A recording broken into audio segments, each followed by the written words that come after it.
Welcome, folks. You're listening to the Minute to Midnite Show. This is your host, Tony, speaking, and today on the show we have the return of L.A.Marzulli.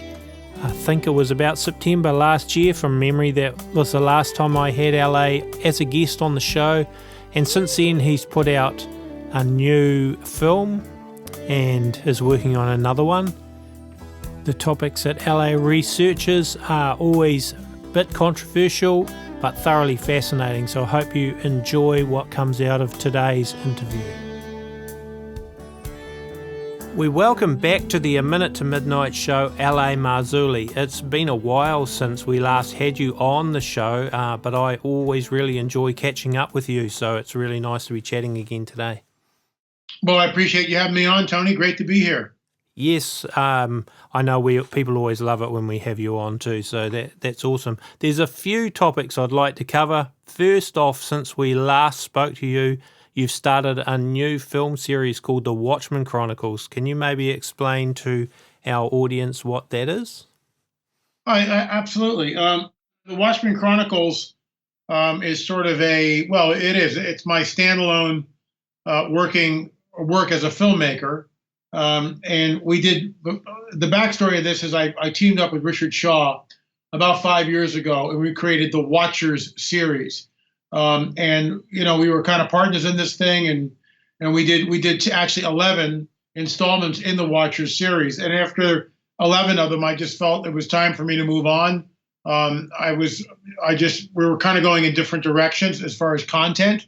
And as an author, having penned 11 books, I just felt it was time to, grab the bull by my horns, or its horns rather, and launch out with a new film series. So I did. It's called The Watchman Chronicles, and the first installment of that is UFOs Are Real in Their Own Words. And we interviewed a myriad of people from all walks of life who come on the record and discuss everything from seeing lights in the sky to orbs that approach them to shapeshifters. We've got Deathbed confessions from a Colonel Hill at Roswell. It's all over the map. Abductees, missing time. It's an hour and 37 minutes long. You can go to the watchmanchronicles.com and watch the trailers there and pick up a copy.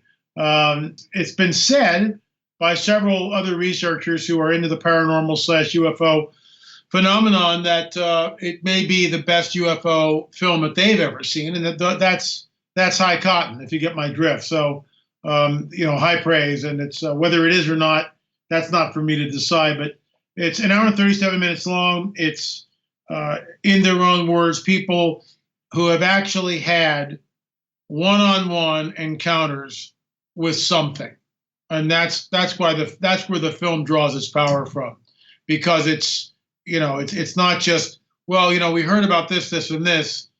These are people who have had encounters. So the second film is actually on Fatima, the apparitions that happened on Fatima, but it focuses in on one aspect of the Fatima apparitions, and that is the so-called Miracle of the Sun event, 1917. It's the 100-year anniversary, which is why I'm doing it. I just actually returned from Fatima. We did 2 weeks there, extensive interviews with all sorts of people.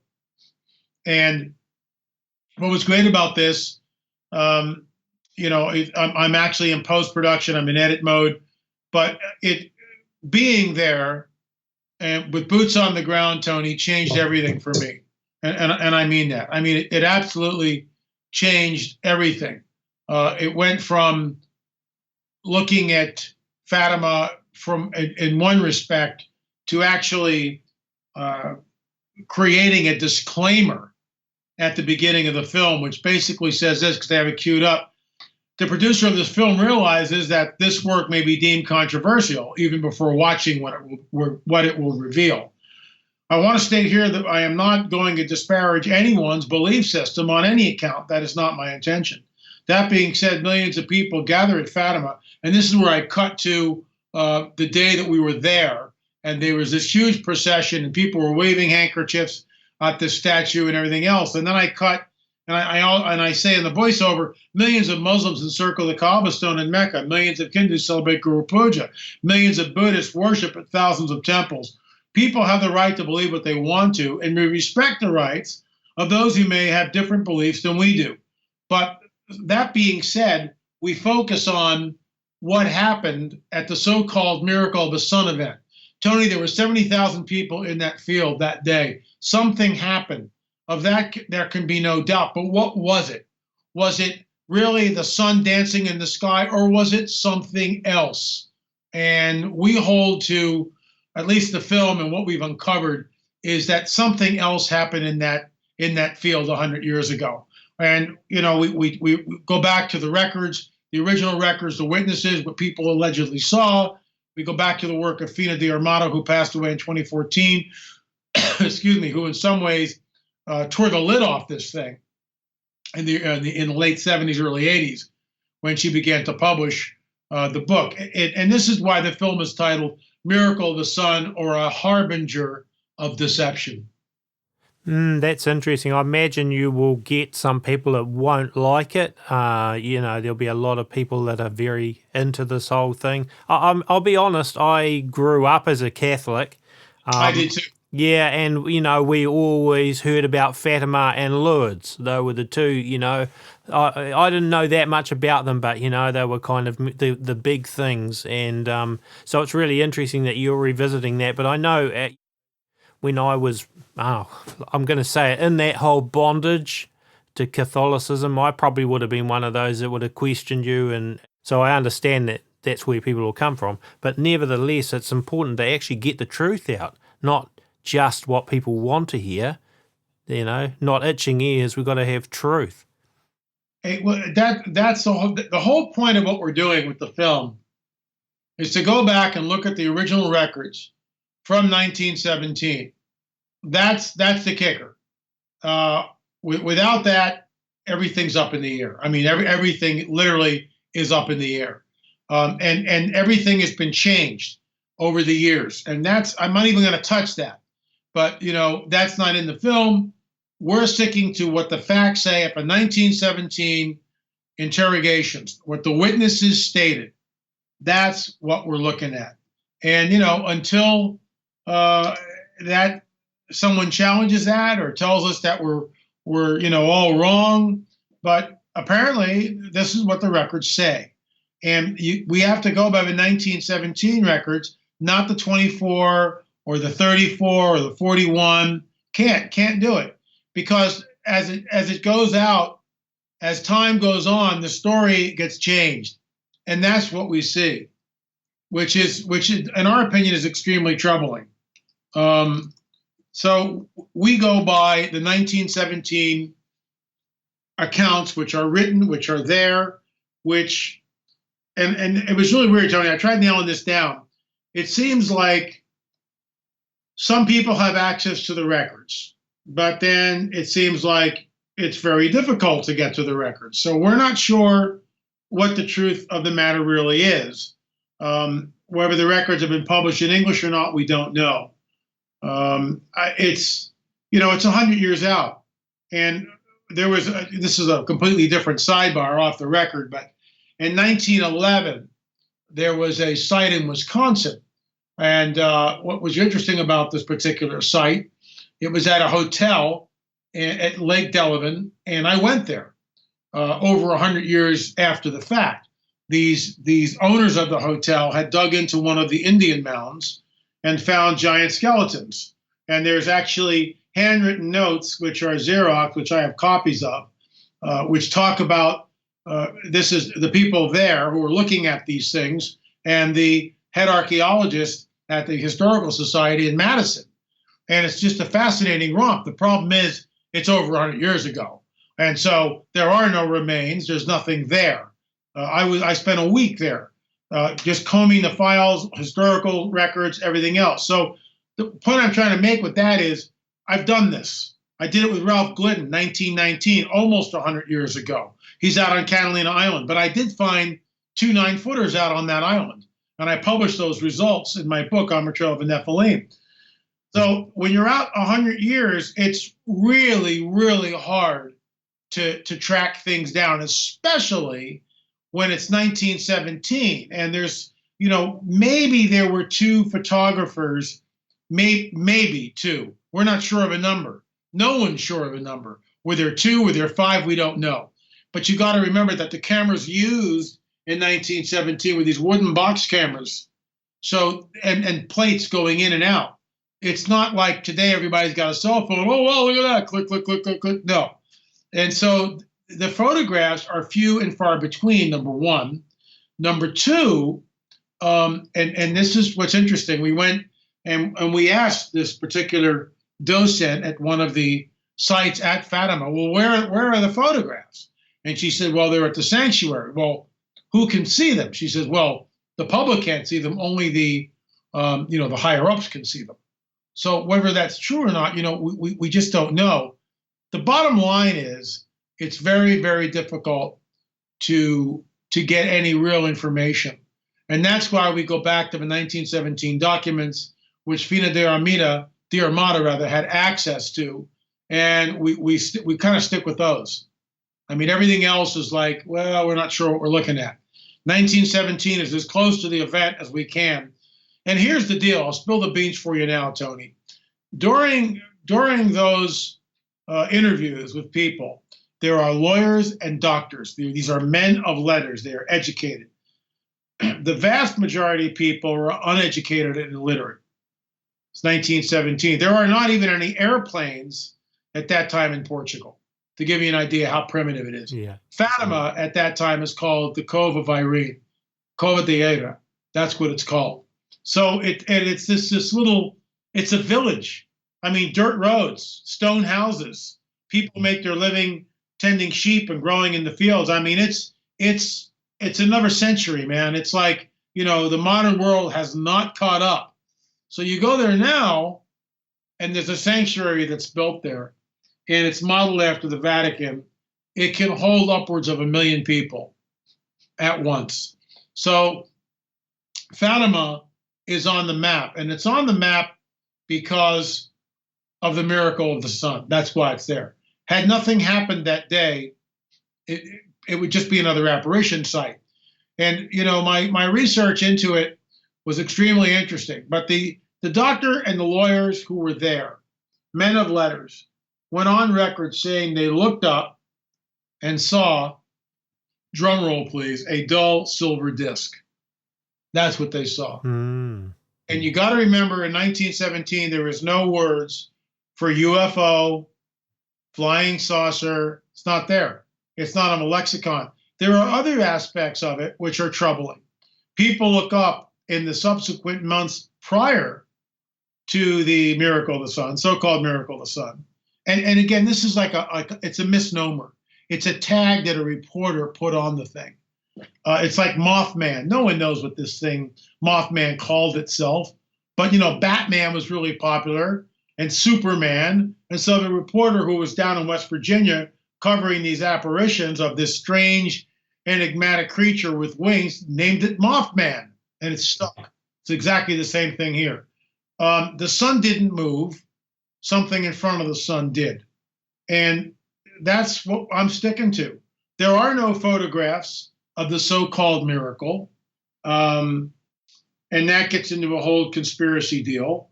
But again, this whatever it was lasted about 10 to 14 minutes. It was witnessed by 70,000 people. Some people were absolutely terrified at what they saw. Some people walked away with, can only be described as radiation burns. Their skin was sunburned. Their clothes were dry. Filaments fell from the sky. It has all the hallmarks, in my opinion, of a modern day UFO flap. And the problem with this is 70,000 people in that field their paradigms were changed, were rocked by what they witnessed. And that's why I'm making the film. That's the reason, Tony. Because if it wasn't what we think it is, and it was a harbinger of deception, people need to understand and be warned that when this stuff starts manifesting, you can become completely overwhelmed by what you're looking at. And what about the supposed messages and the whole Mary tie-up and all that? Where does that all fit in? Well, I can touch on that. It won't be in the film because that goes, again, that I'm attacking people's beliefs. And people can believe whatever they want to believe. And, who am I to say, what you should or you shouldn't do? According to our research, what we have uncovered, when you go back to the original transcripts, when Lucia, there are 3 children. Lucia's 10, Francisco's 9, Jacinta's 7. So what does a 7-year-old know about anything, number one? Yeah. And a 9 and a 10-year-old who are illiterate? In the original transcript, Lucia never mentions Russia at all. It's not there. It's only, and this is what people don't understand about this. Everything is managed, and this is documented. 2 years after 1917, Lucia is basically sent to a nunnery, given a vow of silence, and cloistered for the rest of her life. She becomes a nun with a vow of silence for at least 15 years. She writes her memoirs, and this is where the secrets come in. It gets, one thing I will talk about in the film is that they were a group of psychics in Portugal at the time who engaged in a practice known as automatic writing. And automatic writing, from a Christian perspective, is forbidden. Yeah. You are channeling an entity which cannot be trusted. End of story. That there's no tap dancing around this. Well, there was a group of psychics, and we interviewed one of the psychics, not one from that particular time, but we went to a spiritualist church, and we interviewed this guy, and he's a psychic. And, we have copies of the backward writing, which you can only see in a mirror, just like Leonardo da Vinci did. And it's signed the Bright Morning Star.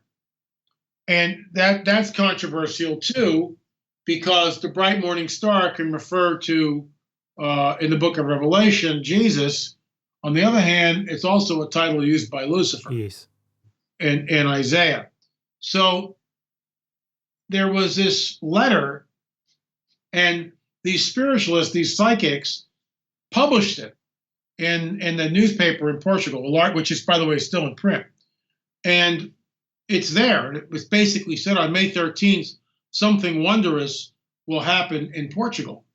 And 2 days before May 13th, get this now, there's another apparition site which we went to. And this entity appears to another shepherd, because that's what these people were in the country. That's how they made their living. And it identified itself as the Bright Morning Star 2 days before the May 13th Fatima apparition. So it gets very strange. There's also a dynamic to it which no one has ever explored, to the best of my knowledge. And that is, what was the principality there before the Christian era? And before the Christian era, there were temples to Diana and Isis. So they celebrated and they worshiped the feminine deity. That's what they did. They worshiped the feminine. The so-called New Agers would call it the sacred feminine. That's what they would call it. Yeah. As Christians, we don't believe in the sacred feminine, but I'm using their terms. And in the ancient occultic world of paganism, that's what it was, complete with temple prostitutes and the whole 9 yards. So, it's wacky. It's really wacky stuff. What I've discovered, and I would put forth, is that particular entity has never been deposed. That principality which ruled over that area has never been deposed. No one has ever stood up against it and deposed it. So there are literally, we spoke to an anthropologist, hundreds of apparition sites all over Portugal. And the country is basically 95% Catholic.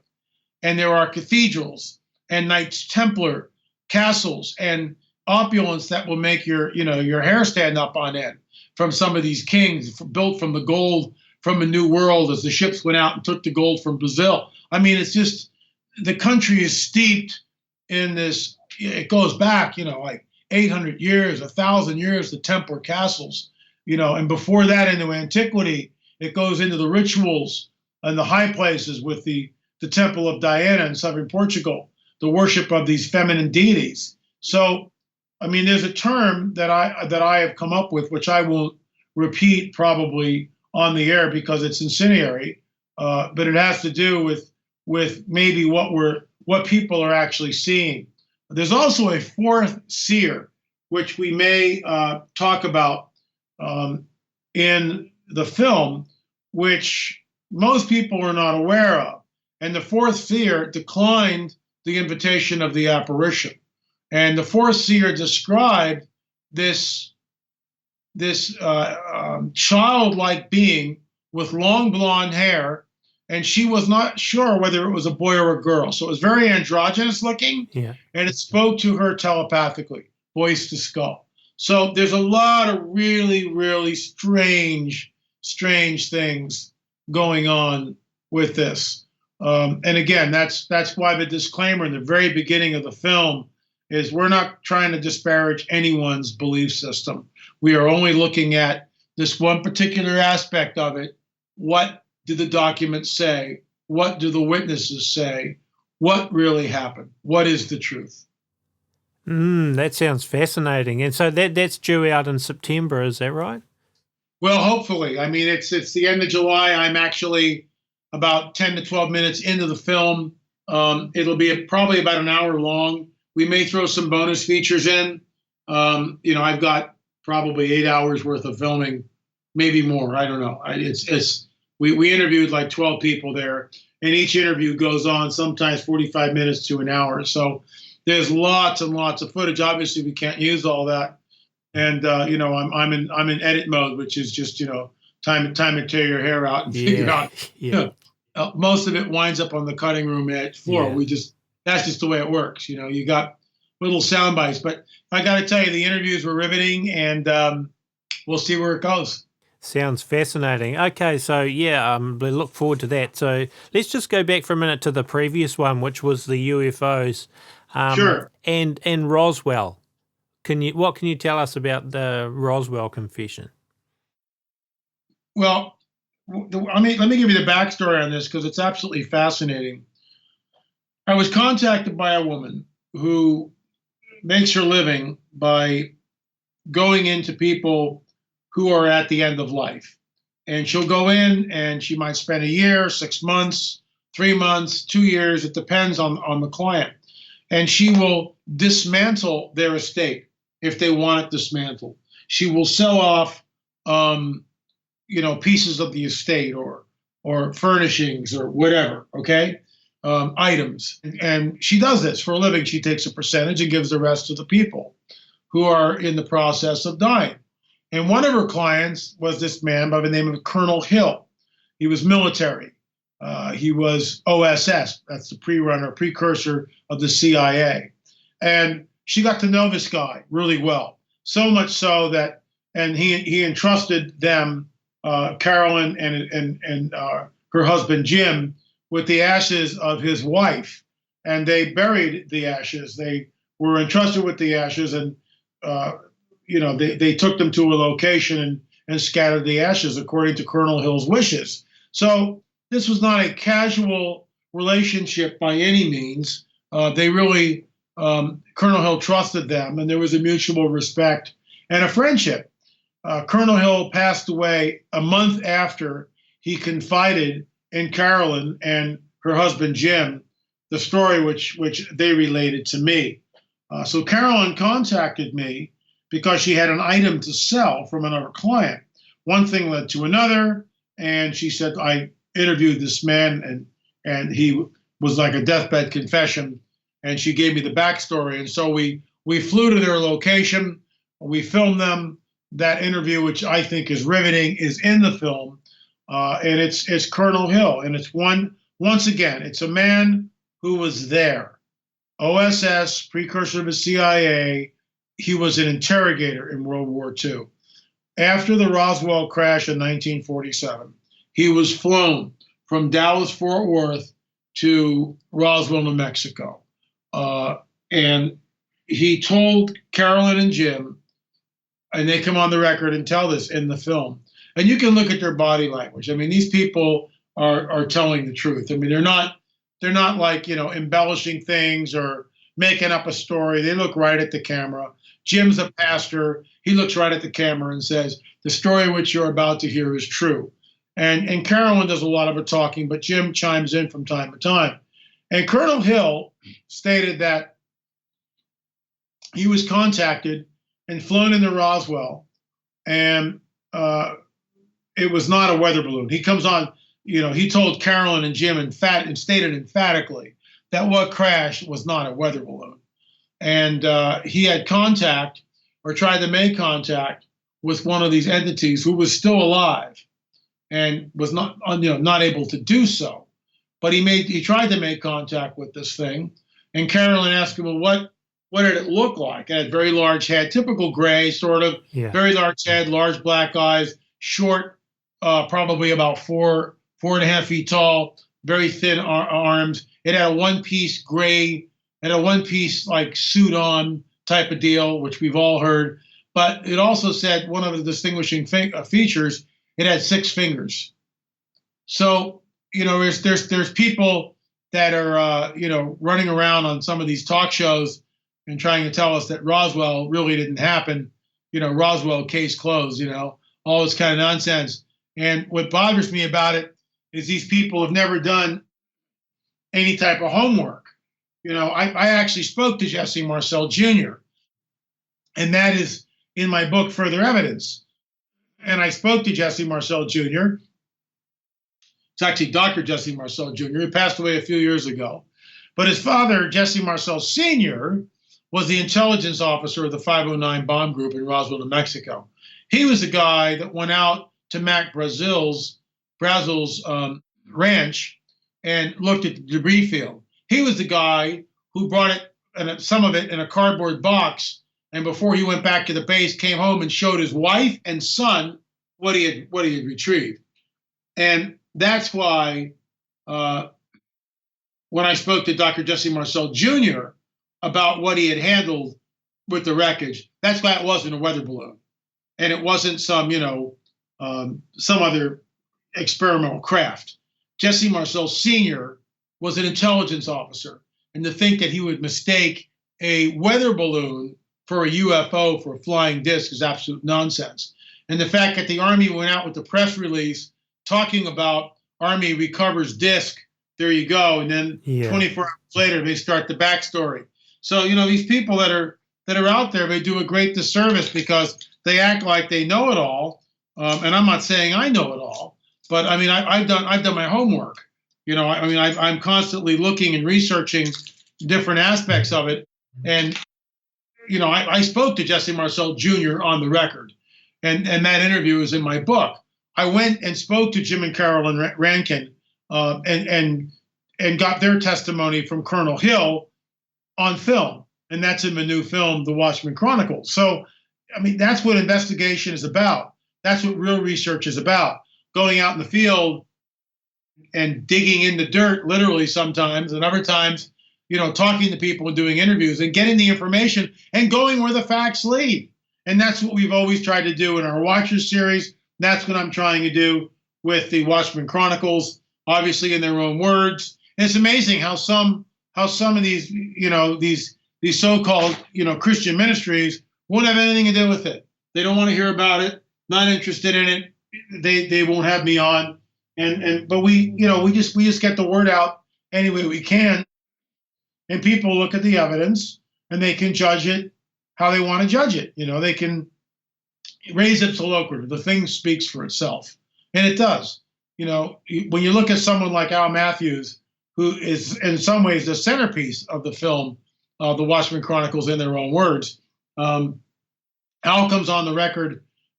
He was abducted many times. He was taken. And we brought him, part of what I do in my ministry, we brought him across the line. When he had an encounter with this shape-shifting hybrid, which let me put it this way. We believe it was a shape-shifting hybrid. We don't know what it was. But this I'll tell you the story. He met this woman. Al was slash is a mover, and he had a high profile client coming in from Kuwait. So he went to meet her, and there was a container of furniture, and he was saying, why are you leaving Kuwait? It's so nice over there, and now with the wars ended, and she looked at him, and she was a very attractive woman, but she wore these dark wraparound sunglasses which covered her eyes completely. Couldn't see through the sides. And, he thought maybe she has an eye problem, let it go. But it got creepy. When they were alone together on the elevator to get her stuff, she goes, Al, they're listening. And he goes, who's listening? And she goes, the Greys. We were supposed to meet, Al. I know you've been taken by them many times, and so have I. And he's freaked. Mm. He doesn't know this woman at all, never met her. And he's like, what is going on? And the encounter leaves him with more questions than answers. And so he gives this woman his phone number. 2 weeks later, she calls and invites him up for a drink. And she's over at a friend's house. And Al takes the invitation and goes. Mistake number one, as I say in the film. And he's buzzed up, and this woman and her friend are having glasses of wine, these huge goblets of wine. And Al they're seated on a patio. It's a beautiful day and beautiful evening. And Al looks over, and there's this like a horsefly on the rim of this woman's glass. And he goes, let me get a paper and a Kleenex, and I'll get it for you. And she goes, no, I'll get it. And she reaches over with her finger. She doesn't crush the fly. The fly clings to her finger. And she lifts it up to her mouth, and about 6 inches away, she sucks it in. Oh. All right. And Al goes, he's freaked out. If you're hungry, I'll make you a sandwich, which always makes people laugh. But I mean, come on. Mm. So at this point, it gets stranger. She takes off her glasses, and she goes and sits on Al's lap. I stop him right there, and I go, Al, is this normal behavior for you? And he goes, no. And he realizes maybe for the first time that it's not normal behavior.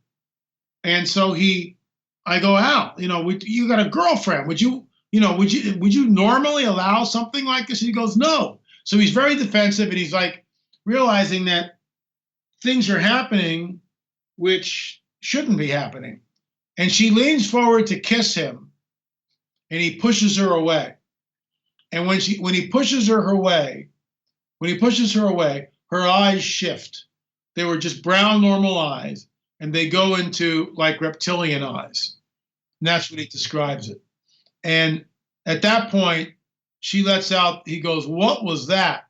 And according to Al, she lets out the most evil laugh you've ever heard in your life. And he gets up and he runs out of there, and she chases him. And he runs. And at that point, he comes back to a mutual friend, Gordy Tong. And Gordy telephones me. We Skype. We pray for Al. I send him some literature. I tell him exactly what's going on. And, 2 weeks later, he becomes a born-again, spirit-filled Christian. And, Al was taken all through his life. He's got missing time, the whole 9 yards. And now he counsels other abductees to try to get them out, try to tell them what's going on. And at the end of the film, he, just does this wonderful on-camera sort of a wrap-up. And like I said, Al, in some ways, Al became the centerpiece of the film, and that wasn't the intention when I went up to interview him. So it's an in-your-face documentary that really looks at the UFO phenomena in all of its, or many of its aspects. We don't get into crop circles. We don't get into implants per se, but we get into everything else, a lot of missing time, orbs, lights in the sky, abductions, the whole 9 yards that way. And it's riveting stuff. Sounds like it. Well, I'll ask you again at the end to give it, but maybe you might want to just tell the listeners now where they can find you. Just give your website. I'll give you a chance at the end again, but they may want to check it now. Thank you, Tony. Go to L.A.Marzulli.net, L.A.Marzulli.net, or you can go to www.thewatchman, singular, thewatchmanchronicles.com, thewatchmanchronicles.com. And you can pre-order the Fatima movie, and you can also get the first installment in the Watchman Chronicles. Sounds good. Okay, now I know there's going to be people that'll be interested in this. Do you have any updates on the Nasca alien mummy? Firstly, where is that? And what do you know about it? I interviewed Jaime Maussan. If you go to my YouTube channel, it's up on the YouTube channel, that interview with Jaime. Jaime states emphatically they're doing the testing on it. They don't know what it is. And I just look at the camera and the YouTube and say, look, this is what research is about. Jaime's not making any money from this. It's not like he's traveling, well, look at the alien mummy we found. I mean, they got this thing. They're doing DNA testing. They're trying to figure out what it is that they're looking at. They've done CAT scan and x-rays, but I have no new information about it. But the whole point is this. This is what research is about. If it's a hoax, okay. So what have we all lost? Anything? No. We are out in the field and we found something. We investigated it, and we're going to tell you it's a hoax, just like we did when we found the ferry, the so-called ferry. It was a hoax. Yeah. We didn't know it at the time. Once we found out it was a hoax, we went public with it within 5 minutes. Literally, once we found out it was a hoax, I was on the phone with Gary Stearman and then Derek Gilbert over at Skywatch. And I said, guys, can't run with it. We just discovered it was a hoax. Now, damned if you do, damned if you don't. There are people out there who, I always knew it was a hoax. Really? How did you know that? Did you ever handle the thing? All we had to go on when we published our findings were the X-rays, and we went to a veterinarian, and he looked at the X-rays, and he stated on camera that no film, just audio, that to the best of his ability, it was real. Well, once we got the creature in our hands, that's when we discovered it was a hoax, and only after the skin began to peel off. And I discovered, and it was me that did it. I looked down at the petri dish where this thing was, plastic tray where this thing was, and I'm going, what the heck is this? And I take a pair of tweezers and pick up this, what looks like wood and a blob of epoxy glue on the end of it, and hold it up to the veterinarian, Dr. Berry, and go, what's this? And he goes, that looks like wood and glue. We go rushing back to the X-rays and look more closely. And that's when we discovered it was a hoax. So it's like, that's what research is about. Think about Piltdown Man, which was a hoax. Yeah. And nobody knew it was a hoax for years. So, we're out in the field, and guess who spent the money to do that? Watchers did. That's where the money came from. We spent thousands of dollars to debunk it or to find out what it was, one way or the other. And Jaime has spent a lot of money, thousands of dollars, to go down and look at this creature and find out what it is. I mean, it's just, what's wrong with people today? It's like, that's what research is, folks. That's what it is. Sometimes you're dead wrong. Sometimes you don't know. But unless you're out there and looking, you never find anything. Yeah, well, it will be interesting to see what turns up with this Nasca mummy. That only had 3 fingers, is that right? Yeah. And it could be a hoax. I don't know what it is. I'm not there. I'm not doing the research. Yeah. Jaime's a friend, and, I like Jaime a lot. He's a good guy. And, that's why I interviewed him, for crying out loud. He's a good guy. Yeah. Go to my YouTube channel, L.A.Marzulli. Don't forget to subscribe and check out the interview with Jaime Maussan. Yeah. So the other thing is, have you sort of heard anything more that makes you think about cover-ups? And, there's a lot of cover-ups on the whole giants and ancient history. In fact, even here in New Zealand, there's supposedly the first people came to New Zealand 800 years ago, but there's a lot of evidence that there were civilizations and people that visited here way, way before that, but it all gets swept under the carpet and covered up, so nobody wants to, they won't allow the truth to come out. There's ancient standing stones here that were possibly the Celtics put them there, but everything is swept under the carpet and hidden. And it's the same sort of thing that's happened with the Smithsonian Institute, I think. So do you have any more information on any of the giants or any such things? Well, we're on the trail. We've got one location that we're kind of looking into, but we also went to a second location and spoke to people there about an alleged sighting and all this other stuff. But everything it's a managed agenda, and it's everyone walks in lockstep. They do, and the scientific community and academia. It's a managed, controlled agenda, and it is. I mean, that's what it is, Tony. And they've got it sewn up here with the NAGPRA laws, Native American Grave Protection and Repatriation Act, where we try to look at an artifact in a museum. It's a little locust. It took 6 months to get a no, and the tribe writes back, well, we don't see what this might disparage, the Native American oral tradition, blah, blah, blah, blah, blah. And we're just kind of going like, why don't we just go where the facts go, guys? What are you so afraid of? Why can't we examine this? The data's the data. We're not going to fudge the data. We're going to bring in professionals to look at this thing. And if it's an out-of-place artifact, American people have a right to know. You have a right to know. Why are you so afraid? And that's the problem. Just like in New Zealand, it's like, the Maori, oh, we're the First Nation. Well, what if you're not the First Nation? What if there's a race that happened before you? See, it blows everybody out of the water. And that's what the governments, frankly, play on that. And they know, well, we can just keep this intact and then no one can do anything. And that's exactly where it's at. You can't, if you dig up a burial mound in many states, Ohio, you can do it. But in other states, you can't. And, you go into a mound like that, and you 5 years in a state pen. Wow. For and that's where did that come from? And that's, look, I get it. If it's somebody's uncle, I totally get it. I don't want people digging up my relatives either. I get that.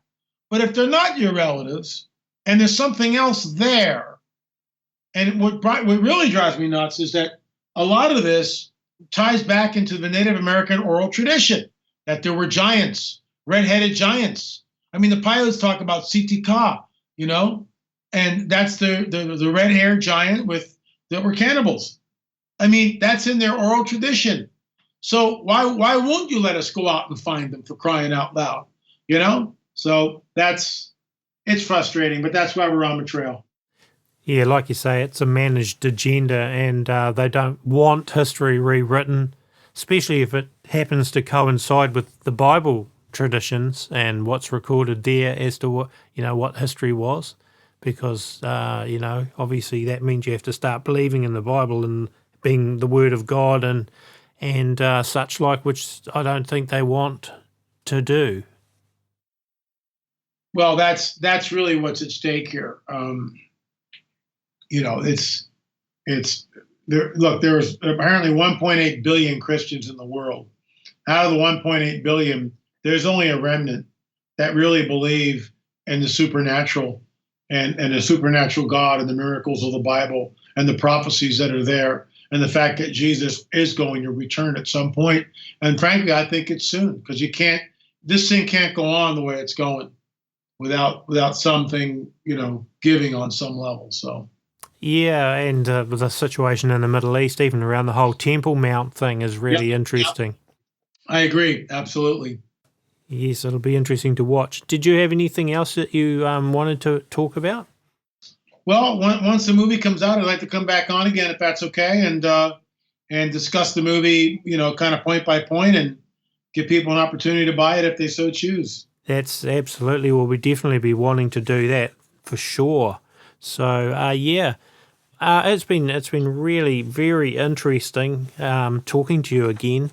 So I always love it, and it gives a food for thought to go do a bit of research, and I even find it quite inspiring when I listen to you talking about these things. So I'm sure our listeners will as well. Can you once more give them your websites? Yeah, please do. It's L.A.Marzulli.net and the WatchmanChronicles.com. The WatchmanChronicles.com, L.A.Marzulli.net. And they can still get your earlier Watchers series DVDs from your website, can they? Absolutely. Yeah, they're definitely worth watching as well. So, yeah. Oh, well, this has been a great discussion, and we'll definitely have to get you back when the movie's out. That would be great. I look forward to it, Tony. Thank you so much. Thank you too, LA. Well, I found that very, very interesting, that interview with LA. And you can find that and all of our interviews on our website, aminutetomidnite.com, and we put them out there as audio-only downloads, or you can find them on iTunes and also as videos on YouTube. But don't forget to visit our website, because we've recently put some interesting articles on there, and we are always putting new things on the website, so you may want to follow it or bookmark it, the website, because it is constantly changing. And we do run A Minute to Midnight by donations 100%, and I want to thank you to people that do help us and contribute to keeping it running. There's not a lot of people that do, but those that do, I want to say thank you very much. We couldn't do it without your support. Well, I write, play and record all the music in our shows, and you can also find that I recently put an album, download for free album of 15 tracks, A Minute to Midnight music, which you can find on the website as well, and you can download them or play them live on the website. I think that's about it for today. Thank you for listening to the show, and I will catch you in the next episode of the A Minute to Midnight Show. Until then, this is Tony saying goodbye.